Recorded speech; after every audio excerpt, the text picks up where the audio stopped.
Alright, what's up? Due to popular demand, and by that I mean the demands of one person, we're going to be going through the 9.19 patch notes. This world patch, it's going to be pretty exciting. I want to go through it, and more importantly, I want to talk about what I think will and won't get into pro play after the changes here.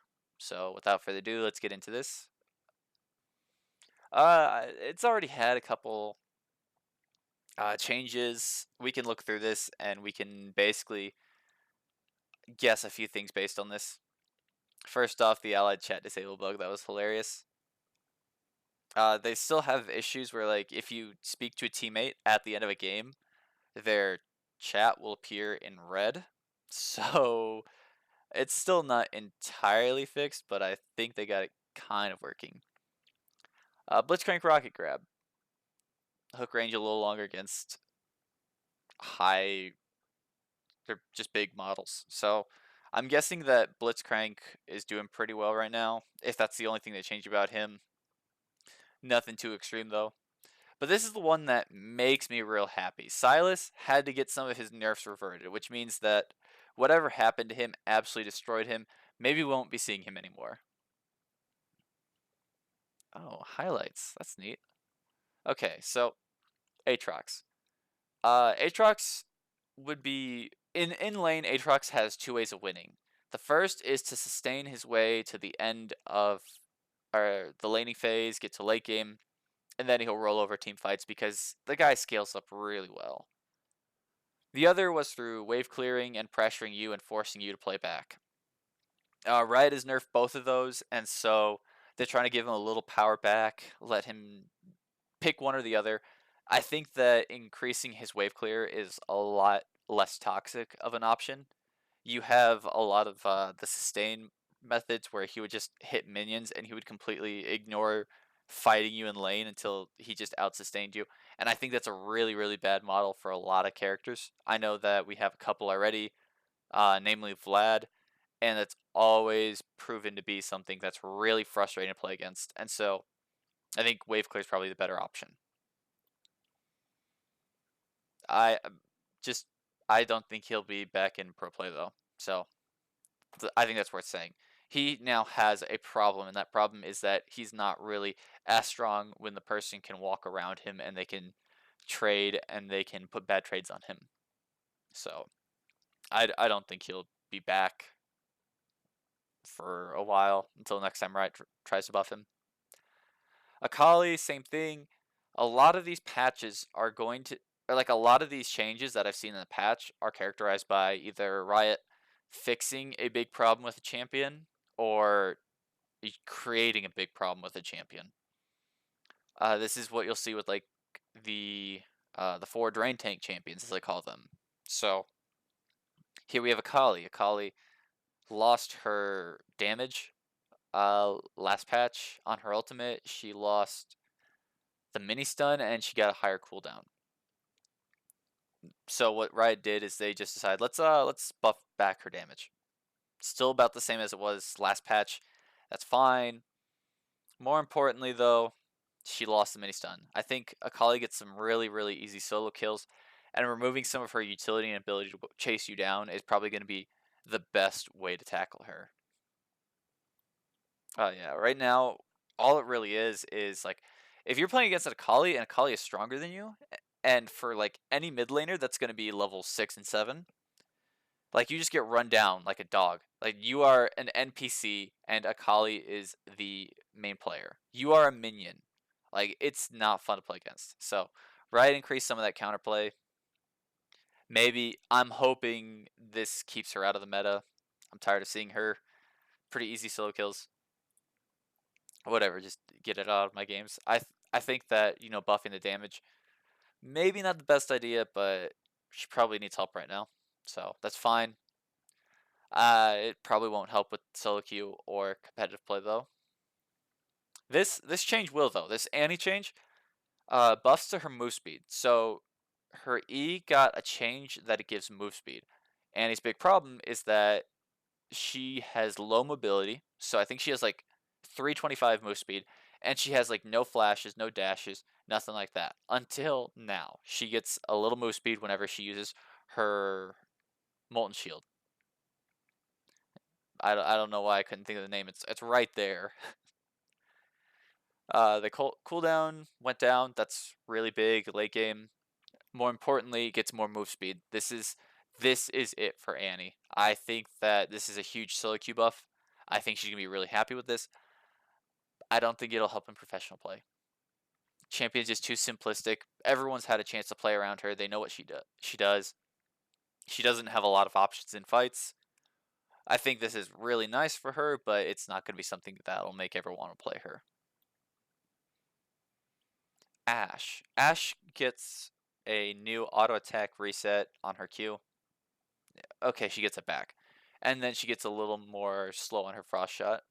This might make her a good option when you've got like a high damage support, but ADC isn't really centered around the early game right now.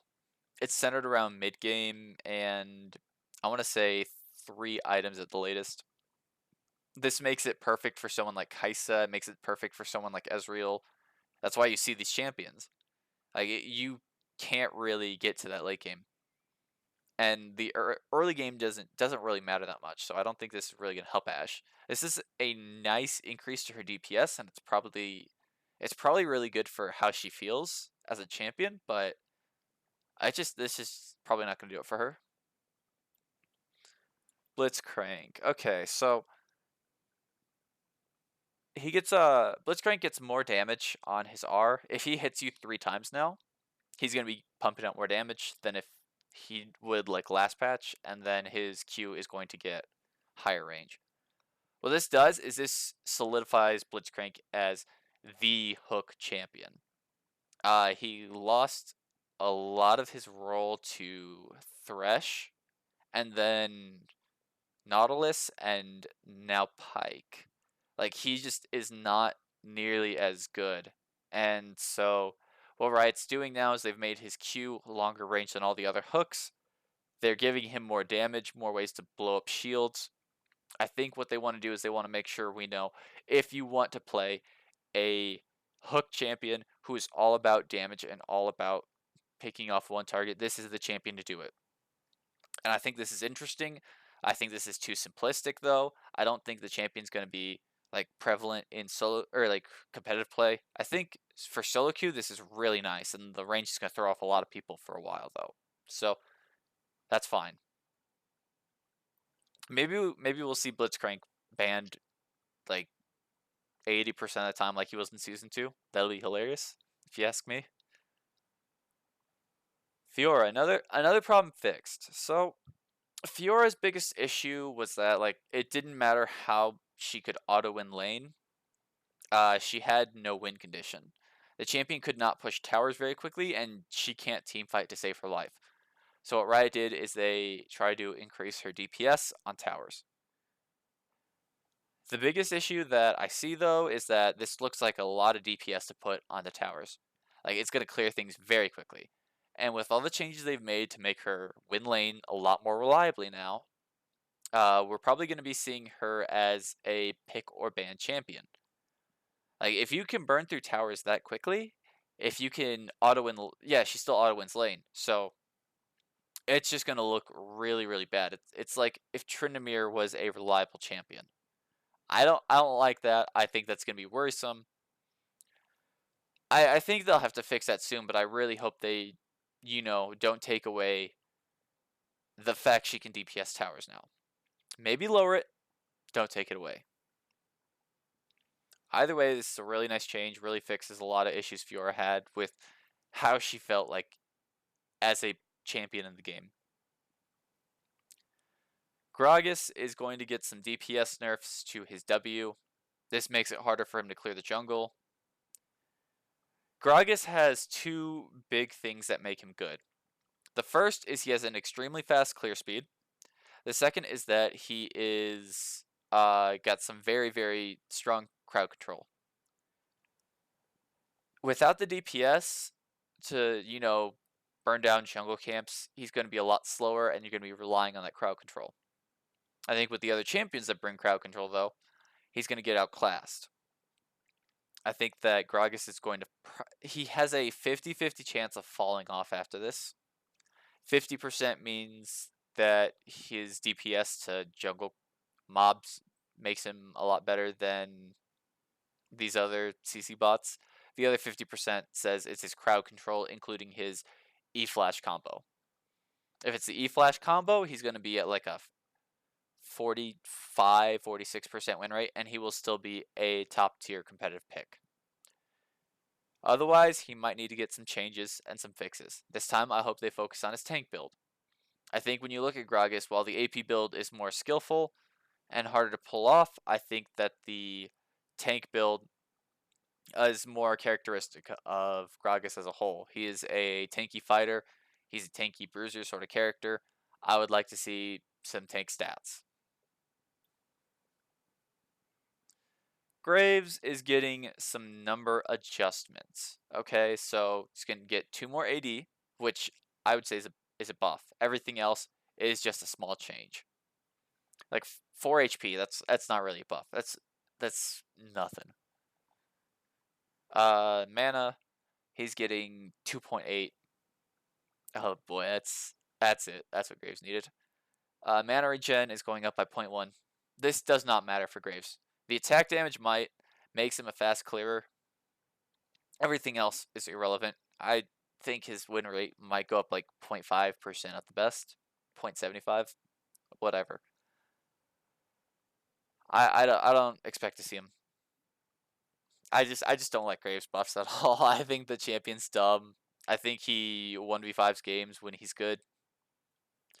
But so part of me is just part of me seething a little on the inside to see him get buffs, but I don't think this will be relevant. Okay, Heimerdinger. Heimerdinger is getting some pretty strong changes. So he's getting an extra 0.5% on his towers basics. Same thing really when he goes to use his ultimate on his Q or his turret. I think the big one though is his grenade is getting an extra quarter of a second of crowd control. Part of what makes Heimerdinger have some deceptively high DPS is if you hit a stun, you can Q and then W, and your W will auto hit and your Q will beam them. By doing this, the Q beam is guaranteed to hit unless they have Merc Treads. You know, it makes it more reliable to hit that. It gives him some more utility overall. I think this is a really, really decent change for him. The tower basic thing, you know, it's a little stronger push power. I think that's going to be kind of gross to play against, but at the end of the day, I don't think it's going to be as relevant as the extra crowd control. I think both of those overall though they're pretty nice, and we might see him make a resurgence. I would not bet on it, but maybe. Karma. Karma is dead. Karma has 3 points where she's played. The first is as a tank top laner. This doesn't hurt this as much. She's played as an AP mid. This hurts her a lot. And then she's played as a support. This hurts her moderately. I think that nerfing her damage, especially as Karma mid, is really weird. I think that's probably the worst place to hit her when she's got so much extra utility that needs to be tackled. But I don't know. We'll see. Overall, though, this definitely kills mid Karma. Losing 0.2 AP on your strongest spell, your only spell really, is a huge hit to your DPS. It's a huge hit to your burst. I don't imagine she'll be useful after this. Mordekaiser. Mordekaiser is going to see an increase in his shield power, and he's going to get a QOL for his R, I guess. I'll have to see what that looks like. That sounds really cool, though. I think I've not seen it yet with Mordekaiser. I think maybe it's gonna let you see the characters as a silhouette. I think it'll be exciting. As for the W, Mordekaiser's shield is probably the second best thing about him, right behind his ultimate. The shield makes it so that it's deceptively hard to kill him. You know, buffing up the shield to make it stronger is a really, really strong choice in allowing him to be a good pick as a top laner and anything where he'd be taking a lot of damage or trying to trade very heavily with his opponent. Overall, I think this might buffing him in a way that might be felt most in pro games. Yeah, his damage is going to be strongest in like solo queue. His shield and how he can trade with people and interact is going to be a lot stronger in high elo games and professional games. So I don't think it's that much. It's cool though. It's whatever. Orianna, this is huge. This is a big damage increase. So Orianna's getting 50 extra base damage at all ranks, and she's also getting 0.1 AP. This is huge. It's feeling generally weak right now, so powering up her ultimate for this week. That's disgusting. Okay, so with this, Orianna will be a champion that I think she will see play. Which is crazy because a lot of mid laners are not feeling good right now. They're not able to really scale up in time. They're not given like any sort of amount of time to appropriately be able to become champions in their own right. And I think they're powerful when they are. They need Lost Chapter first. The issue is that like these champions take so long to ramp up, so long to get the Lost Chapter. It's just not worth picking them. And for anyone asking, what do you mean Lost Chapter is like 1300 gold? Every champion has a stronger item at an earlier price threshold. So assassins have their Dirk. It's 1100. They'll often start with longsword, so it's really only about 750. Phage is 1250. Insane item. Uh, Azir goes for Stinger. Sheens are like 1050. So are revolvers. Okay, I don't think it's yeah, Luden's mages are not doing well right now, for sure. And I think this is crazy. This gives her a really, really strong buff. At level 6, that's going to be about an extra 55, 56 damage on her ultimate. Once you get up to like the higher tiers though, at level this is okay, this I should explain this is because of like the AP that they're adding as well. Once you get to rank 3, level 16, you're going to be getting around 400, 500 AP. This is going to be 90 to 100 extra damage on her combo in the late game. When you get that on a lot of people, that's insane. When you get that in lane, that's really, really strong for your solo kill potential. I think that Orianna is going to be a very strong pick right now. And you have to keep in mind that this is a champion that is basically this champion was basically Azir before Azir was a thing. So champion doesn't really have many weaknesses. If she's bad, it is purely because the meta does not favor her. So I think what Riot is trying to do is they're trying to force her into the meta. I think they're trying to make her be good, and this just might do it.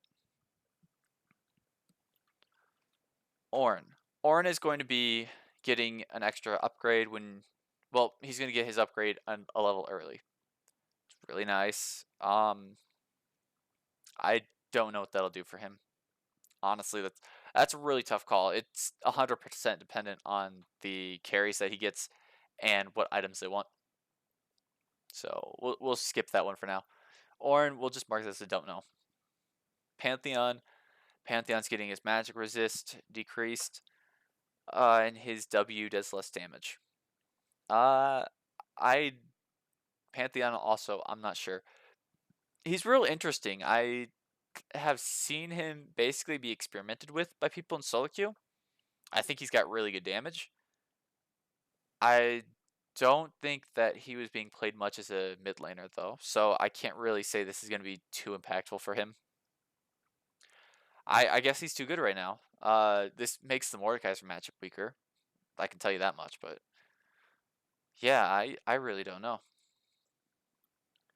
Okay, Rek'Sai. Okay, Rek'Sai's getting Q works on turrets, and she's getting more armor. More armor means that she can clear more healthily, she can gank more reliably. That's nice. Q, I don't think this is going to really do anything for her. As a jungler, you're not hitting turrets much. And I don't think like, because she is an early ganker, so I think that the big thing here is that you're going to see maybe if she gets a solo kill, she can really clean things up early on, but yeah, this just ain't it. Base armor's nice though. Base armor's really, really good. Riven, let's see, her Q is going on a higher cooldown, and her E is going on a lower cooldown. This is still not the same level it was before, I think. I think it was like 6 seconds before. Let me double check.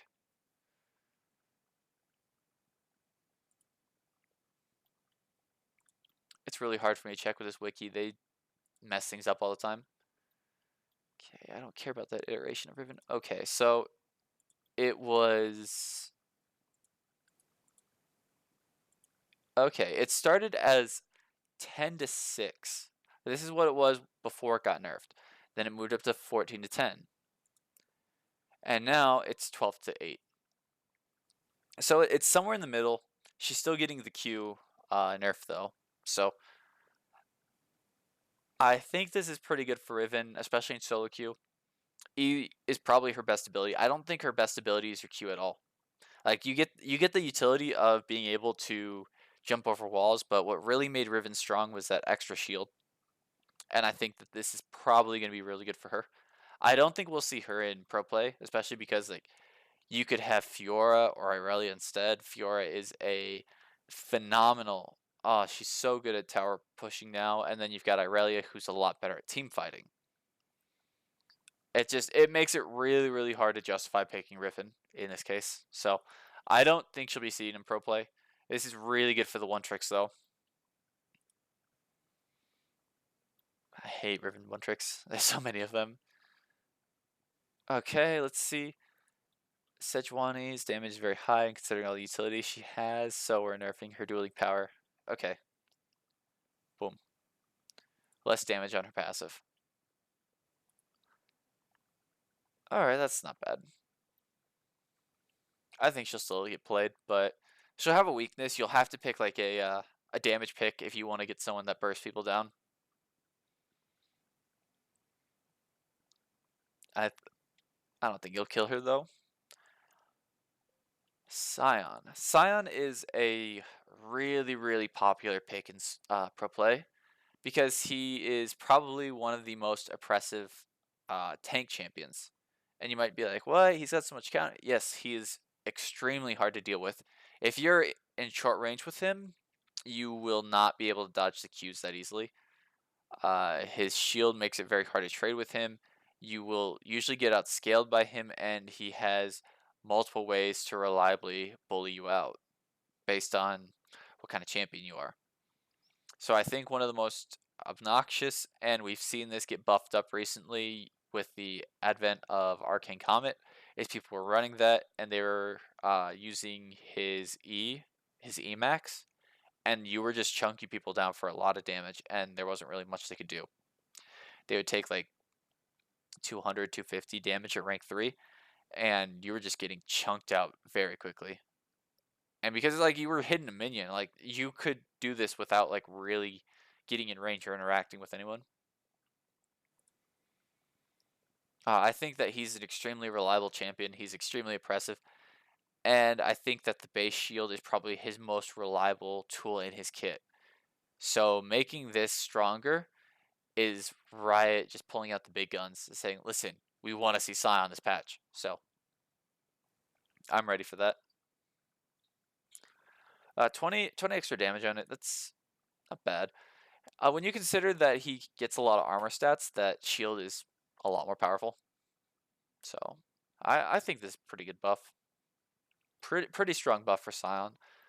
Will it make him seen at Worlds? I think it'll be a counter pick. If you're not picking something that scales up infinitely, like if you're not picking Fiora or something, you just lock in Sion. Like if it's a bruiser that falls off or just can't bully out the Sion's gonna just run him over.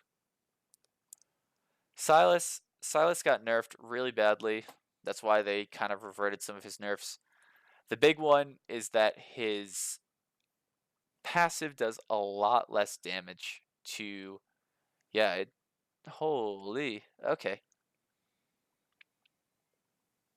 So it does a little more attack damage and the same AP ratio to the primary target and much less to everyone else. Okay. So one of the things that Silas was doing that was making him really strong at trades is even if he couldn't reach you, he would just hit a minion next to you and that would make you take a lot of damage. So this effectively really hurts his jungle speed. It affects his ability to trade in lane. And I just don't think we'll be seeing Silas much right now. This is a huge nerf to his damage. So, whatever. I've hated the champion. I've hated his kit for a while. It's not the ulti, it's the bruiser kit. It's way too strong. It's too simple as well. So we finally see nerfs to that. Like I said, he got hotfixed. They wanted to make sure he's not picker ban world. Yeah, he got hotfixed because he was so bad. So I'm thinking he just won't show up. I think they accomplished their mission. He's not going to be 100% picker ban worlds. Same thing with Kench. 75% great health at all ranks to 30%. So if he gets hit for 500 damage, he can, instead of being able to restore like 375 or use that as a shield to jump on you, he can only use 150 now. That's insane. Like late game, he's going to be a lot stronger, but the point of picking Tahm Kench was you wanted to survive to the late game, not you wanted to survive during the late game. So this really cuts down his functionality during the time when he absolutely needs to be functional. This hopefully finally figures out what's wrong with Silas and takes him out of the meta, because I'm really tired of seeing him. I know a lot of people are tired of seeing him in pro play. Maybe they can finally buff him up in other places now. Who knows? TF. Okay, so TF is getting buffs. He's getting 10% attack speed and 10 base damage on his E at all ranks. ADTF is back, boys. Let's go. Honestly, this is huge. This is a very large amount of DPS for the AD build. Of course, it's going to help the AP build because any bit of damage helps, but that's not why. Like, if you look at the damage and what it contributes, like getting 10 damage or getting 65 damage every 4 auto attacks is a lot more impactful when you're landing 12 auto attacks in a team fight instead of like 6. So this is huge for ADTF. We will probably see this at Worlds. I think that ADTF is going to be a really strong split pusher. This will be, yeah, this is the one thing that I want to see that contends with Fiora.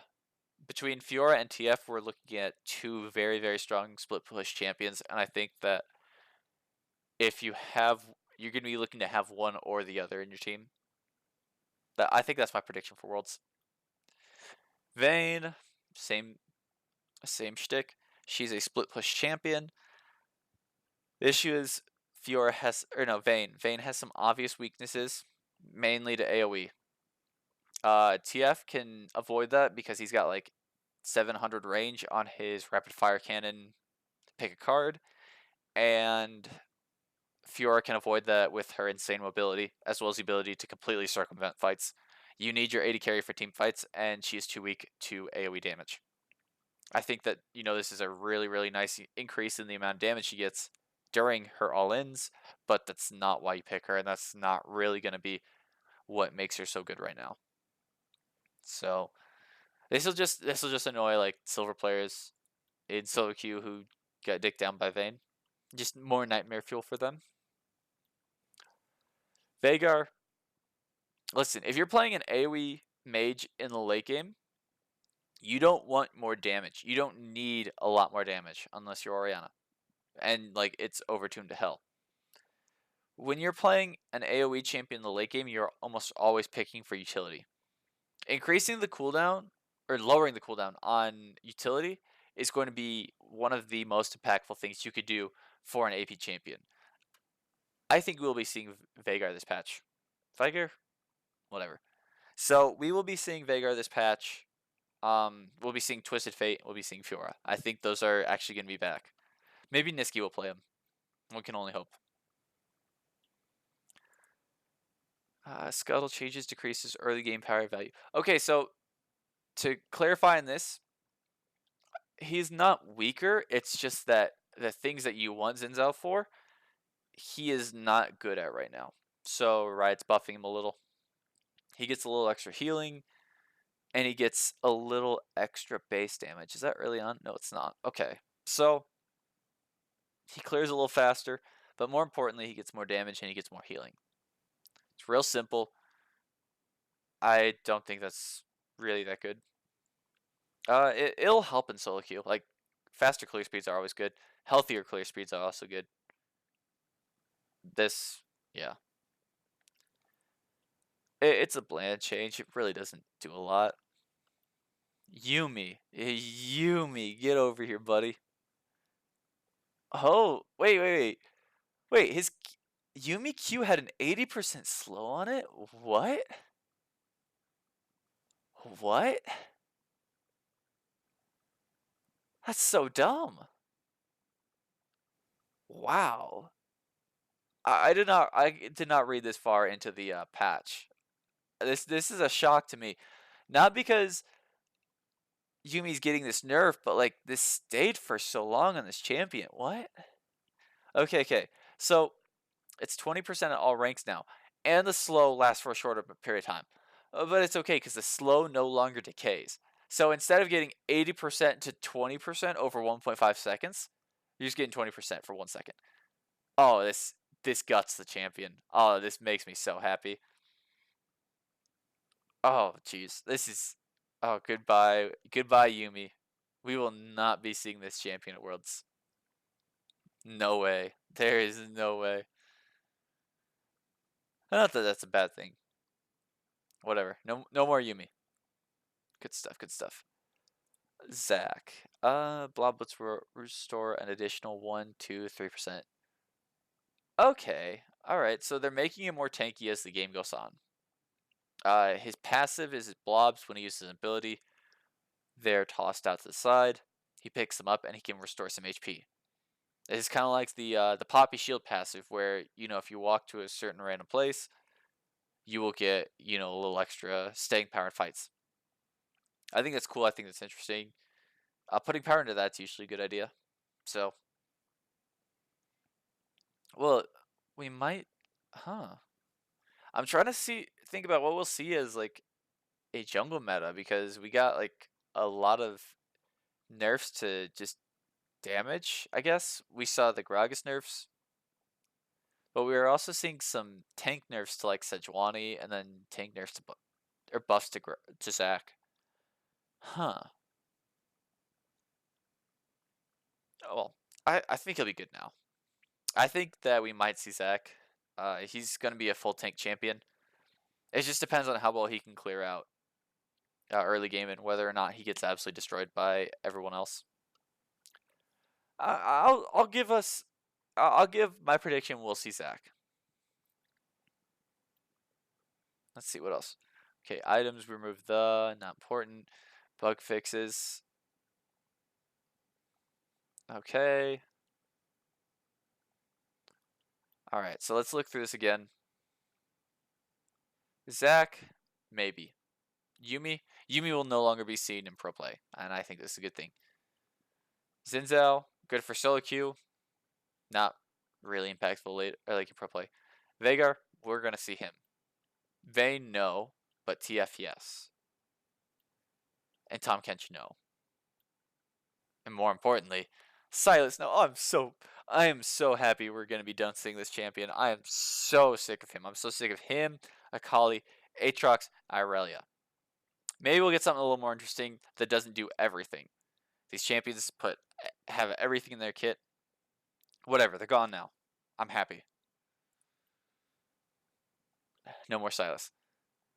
Maybe on the Scion. Maybe. I don't think this matters for Sedge. I think she'll stay. Riven, good in solo queue. If you know a Riven main, be sure to put a drip pan under their chair because they're going to be collecting a lot more sweat in this upcoming patch. Absolutely disgusting players. They're getting enabled. It hurts me to see, but yeah, that it is what it is. Rek'Sai, armor buff is good. This one, I guess, but I don't know. Ever since her ulti got changed to the jump on people, I don't feel like she's that good of a split pusher anymore. Maybe in earlier seasons where she could like teleport to one of her tunnels, but not now. Pantheon, jeez. I heard that they were playing him as a support, and if so, I can imagine this would kill support Pantheon. I I don't know about the other Pantheons. I think Pantheon would be a pretty interesting champion to see. Like I said with Annie, he's way too simplistic, and it's pretty easy to read what he does. So we'll see. I don't think he'll see pro play. Ornn, pretty good. I think that's fine. I don't think that's gonna really put him over the edge though. Orianna, definitely. We're seeing Orianna and Veigar this patch. You can quote me on that one. Mordekaiser, yeah, they're right that this technically is more impactful in pro games, but I don't think it'll be impactful enough. Karma mid's dead. We might see Heimerdinger bot lane. I think that outside of Ezreal and Kai'Sa, there's just really not a lot of ADs that are good right now. So he might use this as an opportunity to take over. Graves is getting, yeah, that. That's helpful. Gragas is gone, I think. Fiora, pick or ban. Literally pick or ban champion. Blitzcrank, good in solo queue. Very strong in solo queue. Ashe, eh. Annie, also good in solo queue. This is a really, really strong change for Annie. I think that she's going to be a very good champion for you to pick up if you're learning the game or you want to take the LS approach. Kali, she's already dead. Aatrox, he's already dead. A couple extra buffs are not going to do everything. Or anything, really. So,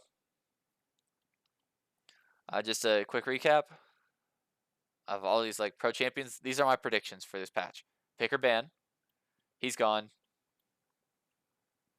Gone. Okay, so Orianna. Where is the champion again? Orianna, Fiora, Veigar, and TF. These are the champions I think are going to be seen this patch. And I think we're going to be seeing them a lot in pro play. Well, that's about it. If you have any questions, feel free to PM me or leave them in the comments. And with that, I'm going to say goodbye and have a good day.